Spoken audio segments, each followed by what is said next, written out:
gönül cefanı çek, o yar ki gelen değil. Neler çekir yazık canım, bir anlayıp bilen değil. Gülüşlerin puç oldular, tebessümün sönük kalıp. Ağla sen dayanmadan, gelip yaşın silen değil. Ne gözlesen onun yolun, ne çek cefa canın yana.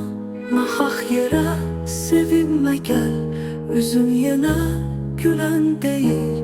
Yaraların kan eyleyir, sitem verir, azap verir. Sinemdeki bu eşkimi felekte hiç delen değil.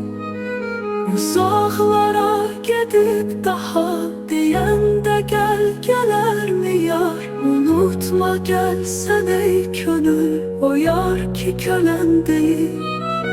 Uzaklara gidip daha diyen de gel gelir mi yar? Unutma gel sen ey gönül, o yar ki kölen değil.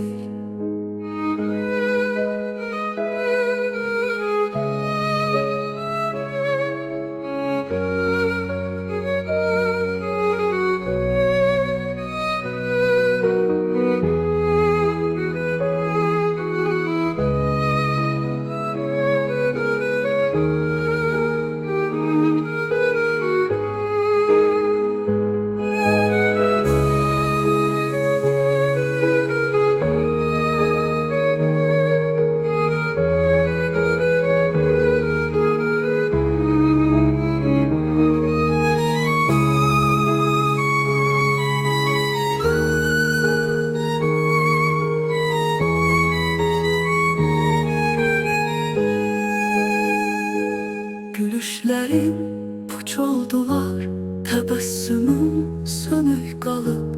Ağla sen dayanmadan, gelip yaşın silen değil. Ne gözlesen onun yolun, ne çek cefa canın yana. Nahak yere sevinme gel, üzüm yeme gülen değil. Yaraların kan eyleyir, sitem verir, azap verir. Sinemdeki bu eşkimi felekte hiç delen değil. Uzaklara gidip daha diyen de gel gelir mi yar? Unutma gel sen ey gönül, o yar ki kölen değil.